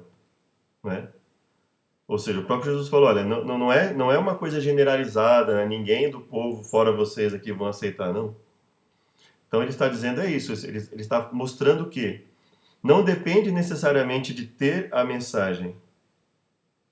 Porque é um israelita que tinha, um judeu que tinha a mensagem já há gerações, mas essa pessoa pode não obedecer. E uma pessoa cujas gerações anteriores não tiveram acesso ou tiveram acesso e rejeitaram, poderia vir a aceitar. Digo, pois, porventura rejeitou Deus o seu povo? De modo nenhum. Que povo ele está falando? Vamos ver. Porque também eu sou israelita. Ele está falando de que povo? O povo de Israel. Então, Deus rejeitou o seu povo? De modo nenhum. Porque também eu sou israelita da descendência de Abraão, da tribo de Benjamim. E se alguns dos ramos foram quebrados, e tu, sendo zambujeiro, foste enxertado em lugar deles, ou seja, se dentro do povo de Israel houve aqueles que caíram e você... obviamente, ele não está dizendo aqui que só houve pessoas enxertadas no povo de Deus por causa da queda de alguns. Não, porque desde lá do começo, independente de quem viesse a cair ou não, todo e qualquer estrangeiro que viesse a aceitar a Deus poderia se circuncidar, poderia participar das festas e etc. Fosse enxertado em lugar deles e feito participante da raiz e da seiva da oliveira, não te glorie contra os ramos, ou seja, não te glorie contra aqueles que fazem parte do povo de Deus, israelitas. Quem ama aos outros cumpriu a lei. Quem ama aos outros cumpriu a lei. Ele diz o quê? A ninguém devais coisa alguma. A ninguém devais, então não é para dever a ninguém. Então veja mais uma coisa que era para ser obedecida entre os gentios. A não ser o amor com que vos ameis uns aos outros. Quem ama aos outros cumpriu a lei. Ele está dizendo com isso, quando ele fala quem ama aos outros cumpriu a lei, que eu só preciso amar ao próximo como a mim mesmo, não preciso amar a Deus sobre todas as coisas e não preciso me preocupar com os mandamentos que diretamente estão relacionados a isso. Ou seja, não ter outros deuses diante de Deus, não fazer imagem de escultura, não tomar o nome do Senhor Deus em vão. Será que não é para obedecer esses mandamentos? Será que eu não tenho que dedicar um dia a Deus, como ele diz, lembra-te do dia de sábado para o santificar, que é um mandamento que ele tem bem claro a questão da adoração a Deus, né? Em 6 dias fez o Senhor o céu e a terra, o mar e tudo que neles há. Esse é um dos motivos. E também nós vemos o motivo humanitário, né? Então, quem descansaria? Ou seja, quem não poderia transgredir? Nem tu, nem teu servo, nem o teu animal, nem o estrangeiro. Ou seja, tem um caráter de adoração a Deus, mas também tem o caráter humanitário. Por quê? Porque depois do pecado veio o cansaço, veio o enfado, veio uma série de coisas. Então, o mandamento do sábado é para descanso? Também, óbvio. Por quê? E esse mandamento, quando ele coloca dessa forma, ele foi adaptado, inclusive, em relação ao pecado? Óbvio que foi, né? Então ali, entre Adão e Eva, não haveria esse enfado, né? Então eles guardariam o sábado como? Em que aspecto? No aspecto de adoração a Deus. Eles não ficariam enfadados depois de uma semana, por quê? Porque eles eram perfeitos fisicamente, em todos os aspectos, né? Mas e depois? E aí? E o animal que trabalha a semana inteira? Né? E o estrangeiro que estivesse trabalhando ali? E o servo e a serva? Então veja, tem o caráter de adoração a Deus e o caráter humanitário, de amor ao próximo. Então ele fala: com efeito, não adulterarás, não matarás, não furtarás, não darás falso testemunho. Olha só quanta coisa além daquilo que estava na carta de Tiago. Não cobiçarás. Esse há algum outro mandamento? Esse se aqui, será que ele está dizendo que ele estava em dúvida quanto a haver outro mandamento? Evidentemente que não. Ou seja, ele está querendo deixar claro aqui, olha, isso aqui que eu estou falando é exemplificativo. Quando ele fala se há algum outro mandamento, ele está dizendo que, ó, e outros mandamentos que nós devêssemos colocar aqui, mas não colocamos, ou seja, esse é um rol exemplificativo, ou seja, ele está deixando claro que, olha, isso aqui eu estou colocando como exemplos de mandamentos. Tudo nessa palavra se resume, não se anula. Ele não está dizendo que isso aqui anula os mandamentos. Tá? Nisso se resume, ou seja, isso é o resumo de tudo isso. Ou seja, se eu não adultero, não mato, não furto, não dou falso testemunho, não cobiço. Por exemplo, ele não colocou aqui, por exemplo, honrar o pai e a mãe, colocou? Então, quer dizer, eu vou deduzir que... então, não está aqui... Quando ele fala, ou seja, quando ele fala se há algum outro mandamento, o que ele está querendo dizer é o seguinte: olha, isso aqui que eu estou colocando são exemplos de mandamentos a serem seguidos e que representam amar ao próximo. Mas não estou dizendo que tem só esses. Mas que todos eles se resumem, todos eles o quê? Os que estiverem diretamente ligados ao próximo. Porque existem aqueles também que estão ligados à obediência a Deus. E existem aqueles, inclusive nós podemos enxergar muitos mandamentos como um misto, né? Até porque todos, aliás, né? Todos os mandamentos revelam que amor a Deus sobre todas as coisas. Mas existem mandamentos que estão ligados diretamente à nossa adoração a Deus, como os 3 primeiros. Não ter outros deuses diante dele, não usar imagem de escultura, não falar o nome dele em vão. Andemos honestamente como de dia, não em glutonarias, nem em bebedeiras, nem em desonestidades, nem em dissoluções, nem em contendas e inveja. Veja que ele fala dos mandamentos claramente constantes ali. Nos 10 mandamentos, não adulterarás, não matarás, não furtarás, não darás falso testemunho, não cobiçarás. E ele fala, isso constitui amar ao próximo como a ti mesmo. Todos esses são mandamentos que estão onde? Todos esses são mandamentos que estão no livro da lei. Andemos honestamente, isso também está no livro da lei. Não em glutonarias, não em bebedeiras, isso também está no livro da lei. Desonestidade, não podemos andar de forma desonesta. Em dissoluções, isso está lá no livro da lei. Então, agora vamos para a carta aos Coríntios e, finalizando a carta aos Coríntios, a gente finaliza essa parte do estudo E o próximo nós continuamos na parte 3. A igreja de Deus que está em Corinto, aos santificados em Cristo Jesus e chamados para serem santos, ou chamados santos, né? Então ele está falando que é para toda a comunidade dos coríntios ali. Mas agora vos escrevi que não, isso aqui é muito forte, né? Que não vos associeis com aquele que, dizendo-se irmão, for devasso, ou avarento, ou idólatra, ou maldizente, ou beberrão, ou roubador. Idólatra, devasso, olha só. Com o tal nem ainda comais. Ou seja, está evidente que os gentios precisariam obedecer basicamente o quê? As mesmas coisas que os judeus.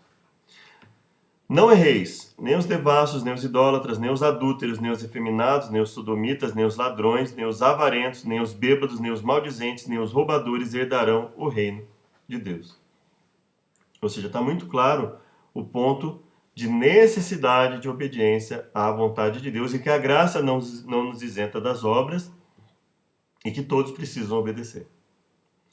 Todavia aos casados mando, não eu, mas o Senhor, que a mulher não se aparte do marido, se porém se apartar, que fique sem casar, ou que se reconcilie com o marido e que o marido não deixe a mulher. Ou seja, o que ele está dizendo aqui, casamento é algo sério. Não pode sair por aí casando e se separando a bem, né? Ao Deus dará, né? Segundo a vontade de cada um. É preciso ter cautela ao se casar e cautela ao se apartar também, ao se separar. A circuncisão é nada e a incircuncisão nada é, mas sim a observância dos mandamentos de Deus. Ou seja, acho que não tem forma mais clara de tudo que nós vemos aqui de perceber a necessidade de obediência a todos.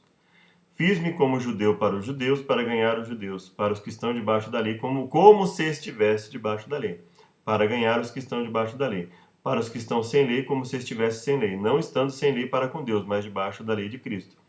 Veja que ele fala lei de Cristo, lei de Deus como sinônimos. Então não tem isso, lei de Deus antiga, lei de Cristo nova, não. Para ganhar os que estão sem lei. Então isso aqui nós temos que ler dentro do contexto de todas as outras coisas que Paulo fala. E não tomar isso aqui de forma descontextualizada, como muitos fazem, dizendo assim, eu estou aqui no meio dos traficantes, então eu vou traficar também. Eu estou aqui no meio dos adúlteros, vou adulterar também. Não é isso que ele está dizendo, né? Tanto que ele fala que não estava sem lei para com Deus. Ou seja, ele estava ali evangelizando a eles, mas não desceu ao nível de pecar ali com eles, porque estava junto com eles. E estas coisas foram nos feitas em figura, para que não cobicemos, novamente a questão da cobiça, as coisas más como eles cobiçaram. Não vos façais, pois, idólatras, como alguns deles, conforme está escrito. O povo assentou-se a comer e a beber e levantou-se para folgar. E não nos forniquemos, como alguns deles fizeram, e caíram num dia 23.000. E não tentemos a Cristo, como alguns deles também tentaram e pereceram pelas serpentes. E não murmureis, como também alguns deles murmuraram e pereceram pelo destruidor.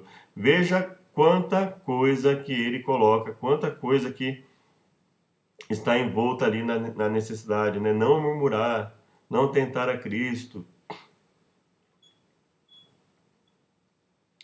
Examine-se, pois, o homem a si mesmo, e assim coma desse pão e beba desse cálice. Veja aqui a questão do exame, por que alguém se examinaria? Em que alguém se examinaria se fosse só aquilo lá que Tiago tivesse dado, né? Por que a necessidade de colocar isso como uma determinação? Examine-se, pois, o homem a si mesmo. Não estava escrito lá que o homem precisaria se examinar a si mesmo para comer na Santa Ceia, por exemplo, né? Mas quando somos julgados, somos repreendidos pelo Senhor. Quando somos julgados, somos repreendidos pelo Senhor, para não sermos condenados com o mundo. Então, que julgamento ele está falando aqui? O julgamento de quando alguém chega para nós e diz assim, olha, isso, segundo a palavra de Deus, é errado. Não é ela que está nos julgando, é Deus que está nos julgando. Então não adianta falar, você está me julgando. Não, não sou eu que estou julgando, eu só estou transmitindo a mensagem. Isso que você está fazendo é errado e você está agindo como se fosse normal, como se não fosse errado. Isso é errado. Portanto, meus irmãos, quando vos ajuntais para comer, esperais uns pelos outros, mas se alguém tiver fome, come em casa, para que não vos ajunteis para condenação. Quanto às demais coisas, ordená-las-ei quando for. Segundo os Coríntios, a igreja de Deus que está em Corinto, com todos os santos que estão em toda a Acaia. Novamente uma carta geral. Porque a tristeza segundo Deus opera arrependimento para a salvação, da qual ninguém se arrepende. Ou seja, ninguém se arrepende de estar em Deus. Ou seja, ninguém precisa voltar atrás. Olha, eu me arrependi e fui para os caminhos de Deus, agora estou arrependido de ir até Deus. Não. Todo aquele que busca verdadeiramente Deus não precisa se arrepender de nada disso.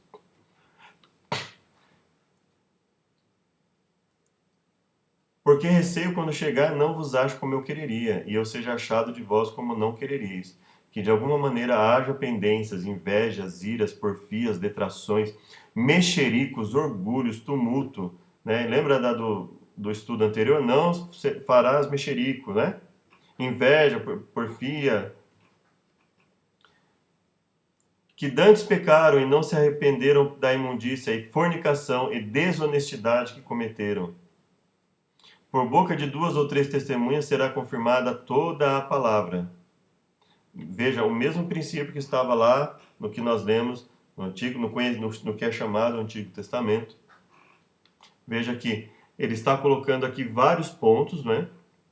Ele está colocando vários pontos, vários aspectos que, de repente, as pessoas ali não estavam dando o devido valor.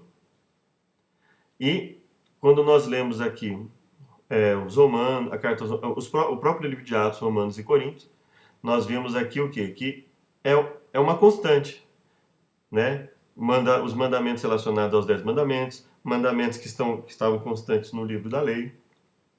Isso para os gentios, ou seja, não havia distinção, não havia porque os judeus vão obedecer e os gentios não vão obedecer. Eu vou ler Gálatas também e a gente finaliza. Paulo apóstolo às igrejas da Galácia. Todos os irmãos que estão comigo, às igrejas da Galácia. Mas nem ainda Tito, que estava comigo, sendo grego, foi constrangido a circuncidar-se. Então veja aqui que ele está aqui batendo na questão da circuncisão. Entraram a espiar a nossa liberdade que temos em Cristo Jesus para nos pôr em servidão. Veja aqui que se ele estivesse falando da necessidade de obediência, aquelas mesmos mandamentos que ele falou que tinha que obedecer, ele estaria em franca contradição. Todos aqueles, pois, que são das obras da lei, estão debaixo da maldição, porque está escrito, maldito todo aquele que não permanecer em todas as coisas que estão escritas no livro da lei. Obviamente, isso aqui só faz sentido se eu entender o quê? Se eu entender que uma pessoa que não acredite na salvação em Cristo Jesus. Porque isso aqui, maldito todo aquele que não permanecer em todas as coisas, foi dado lá no Antigo Testamento. E o que era não permanecer em todas as coisas? Era aquele que, por exemplo, que viesse a pecar e que não viesse oferecer o necessário sacrifício, o reconhecimento do pecado. Esse era que seria considerado maldito. Esse é o que não permaneceria em todas as coisas que estão escritas no livro da lei. Porque isso foi dado, então veja só, isso foi dado para o mesmo povo a quem foi dado o quê? Os mandamentos referentes ao perdão dos pecados pelo sacrifício de animais. Então, ou seja, basicamente o que Paulo está dizendo aqui é o quê? Que aquele que não busca a graça de Cristo e vive apenas pela lei no seu sentido preventivo, por exemplo, não matar, não assassinar, não adulterar, etc., e que não busca o perdão de Deus em relação aos seus pecados, ele está debaixo de maldição. Porque quem sempre esteve debaixo de maldição? A Bíblia diz claramente, os desobedientes e não os obedientes. Então veja, nós não podemos pegar isso aqui e esquecer que existe uma série de livros bíblicos que deixam claro o que significa esse estar debaixo da maldição. Estar debaixo da maldição. Quem estava debaixo da maldição? Os voluntariamente desobedientes. Os que desobedeciam voluntariamente eram os que estavam debaixo da maldição. Porque aquele que viesse a pecar e se arrependesse e viesse oferecer a sacrifício, ele já não estava mais debaixo da maldição, porque ele estava perdoado pelos seus pecados. E é evidente que pela lei ninguém será justificado diante de Deus, porque o justo viverá pela fé. Ora, a lei não é da fé, mas o homem que fizer essas coisas, por elas viverá. Cristo nos resgatou da maldição da lei. Ele não nos resgatou da necessidade de obediência à lei. Ele nos resgatou da maldição da lei. E maldição da lei, como nós vimos lá em todos os livros, o que é a maldição da lei? Quando você se torna maldito? Quando você transgride. E o que acontece quando você se arrepende? Você se livra daquela maldição. Quando você se arrepende e muda, né? E muda a sua forma de agir, né? Mas digo isso, que tendo sido a aliança anteriormente confirmada por Deus em Cristo, a lei que veio 430 anos depois não a invalida. Nós lemos lá, nós vimos claramente que desde o Gênesis havia uma lei, havia um conjunto de instruções. Então, a qual lei ele estaria se referindo? A lei escrita. Ou seja, o que ele está querendo dizer? A promessa não é anulada pela lei escrita. Obviamente, nunca ninguém lá na Bíblia colocou, né? Nenhum escritor bíblico colocou que a lei veio anular a aliança confirmada por Deus, né, anteriormente. O que a Bíblia sempre colocou, o quê? Que a lei sempre existiu. E que a lei escrita, basicamente, na sua ampla, na sua maior parte, em boa parte daquela lei escrita, ela basicamente refletiu o quê? A vontade que Deus sempre teve em relação a todos os povos. Então é evidente que ele está se referindo a que lei aqui? Qual lei que veio 430 anos depois? Nesse contexto que Paulo está dizendo em Gálatas. É evidente que ele está falando sobre a lei escrita. Agora, eu vou esquecer tudo que o próprio Deus falou a respeito mesmo dessa lei escrita? Evidentemente que não. E ele próprio reconhece isso, para que não fosse mal interpretado, e ainda assim ele foi mal interpretado, né? Logo, a lei é contra as promessas de Deus? De nenhuma sorte. Então ele está dizendo, a lei não é contra a promessa de Deus. Porque se fosse dada uma lei que pudesse vivificar, a justiça, na verdade, teria sido pela lei. Agora, quando Deus... Então, quer dizer, Deus está se contradizendo quando ele fala que o homem que fizer essas coisas por elas viverá? Não. Ele viverá por elas por quê? Porque o Deus dará poder para que ele viva por elas. E não por causa necessariamente da lei que está ali, mas pelo poder de Deus que foi dado para os homens obedecerem à lei, como nós lemos claramente lá no estudo anterior. Então veja que nós não podemos adaptar o que está escrito lá ao que Paulo diz. Pelo contrário, nós temos que buscar enxergar o que Paulo diz à luz do que Deus já havia dito. Não só a Moisés, aos profetas e ao próprio Jesus. Paulo está sujeito a Jesus e não o contrário. Muitas vezes as pessoas invertem. Elas querem adaptar e forçar tudo que está escrito como algo nulo em função do que Paulo falou aqui, ao invés de interpretar Paulo de acordo com tudo que foi escrito antes dele. E tudo que o próprio Jesus havia falado e ensinado aos apóstolos antes dele. Mas a Escritura encerrou tudo debaixo do pecado para que a promessa pela fé em Jesus Cristo fosse dada aos crentes. Antes que a fé viesse, estávamos guardados debaixo da lei e encerrados para aquela fé que se havia de se manifestar. Porque todos quantos fostes batizados em Cristo já vos revestisse de Cristo. Nisso não há judeu nem grego. Então, ou seja, o interessante nesse texto é que ele está dizendo que, olha, não há mais distinção entre judeu, grego, servo, livre, não. Todos que se revestem de Cristo, eles estão sujeitos à mesma graça e, evidentemente, sujeitos à mesma lei, porque eles vão, estando em Deus, eles não estarão mais debaixo do pecado, eles não estarão mais debaixo da maldição, por quê? Porque eles, pela graça de Deus, eles recebem poder para vencer constante e gradativamente o pecado. Que é o que o próprio Paulo havia colocado anteriormente, né? Nós que estamos mortos para o pecado, viveremos ainda nele? De modo nenhum. Se vos deixar de circuncidar, Cristo de nada vos aproveitará. E de novo protesto a todo homem que se deixa circuncidar, que está obrigado a guardar toda a lei. E aí nós entramos de novo. Que lei é essa que ele está se referindo? Ele está se referindo inclusive à lei cerimonial? A lei no sentido de... A lei, vamos dizer assim, existe a lei no sentido preventivo, que olha, você não pode fazer isso, você não pode fazer aquilo, você tem que honrar seu pai e sua mãe, você não pode adulterar, você não pode assassinar. E existia a lei no sentido remediativo, ou seja, a partir do momento que você pecou, você precisa oferecer sacrifício. Ou seja, o que significa obrigado a guardar toda a lei? O homem não está obrigado a guardar a lei de Deus, o homem não está obrigado a honrar o pai e a mãe, o homem não está obrigado a ser leal à sua esposa e não adulterar. O homem não está obrigado a preservar a vida e não assassinar.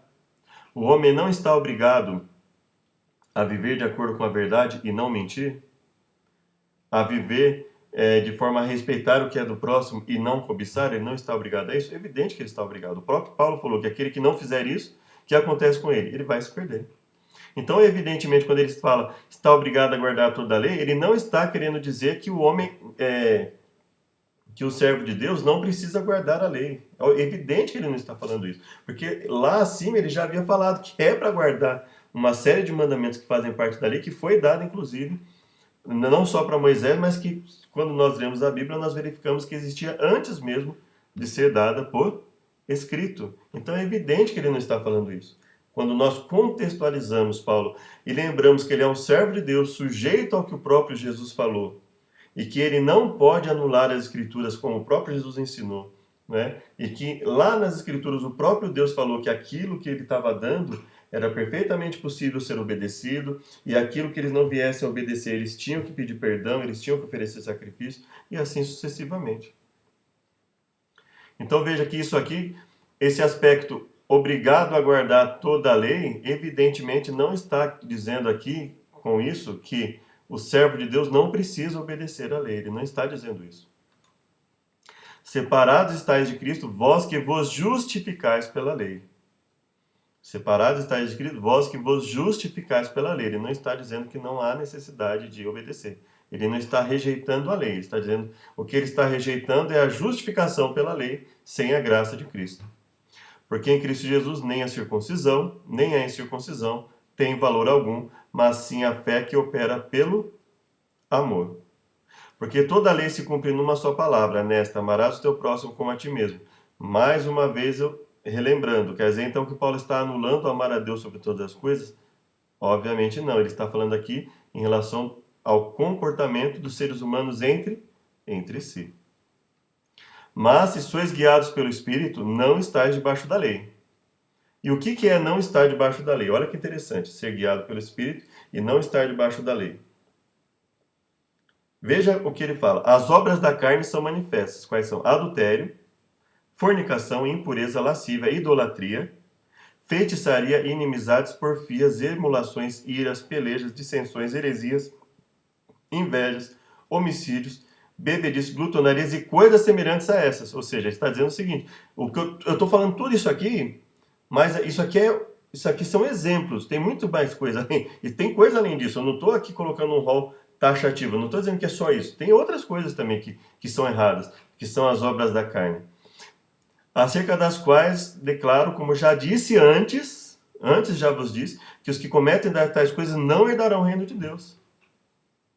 Ou seja, seria um contrassenso analisar aquela parte que nós lemos antes, dizendo que não há necessidade ao ser humano de obedecer à lei, ou que ele não estaria obrigado a guardar a lei. Está mais que claro que o ser humano que serve a Deus, ele é obrigado sim a guardar a lei. O que ele não é justificado pela lei. Agora, ele é obrigado sim a guardar a lei. E aí ele fala, o fruto do Espírito é amor, gozo, paz, longanimidade, benignidade, bondade, fé, mansidão, temperança.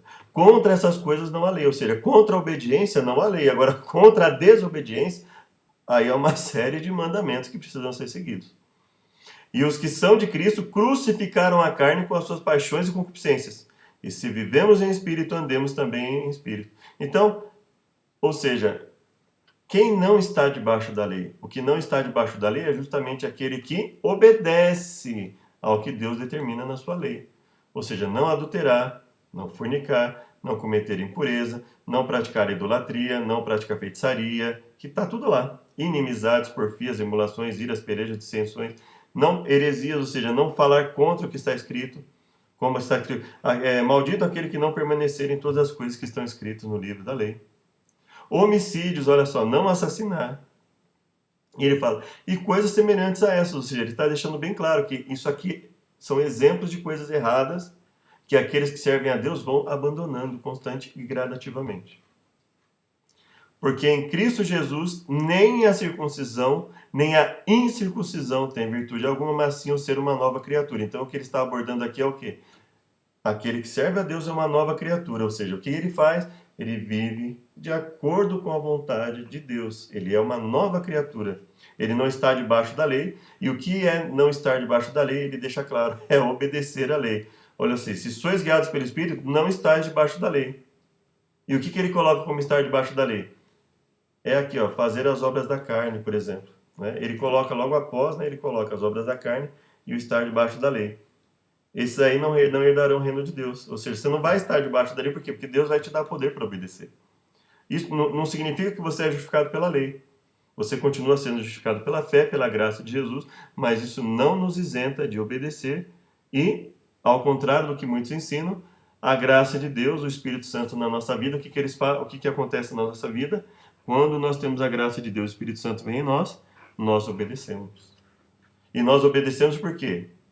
Porque Deus nos dá poder. E aquele que não obedece é mentiroso. Aquele que não luta contra o pecado. Aquele que não luta para obedecer a Deus e aquele que, quando cai, não reconhece que está errado, pede para Deus perdão pelos pecados e se arrepende e busca se converter constantemente e lutar contra aquilo em que ele caiu. Isso é aquele que serve a Deus. Então, nós finalizamos por aqui. Espero que tenha sido proveitoso. Nós paramos então no slide 41. Então, nós vamos continuar no livro de Efésios. Vou anotar aqui. Efésios.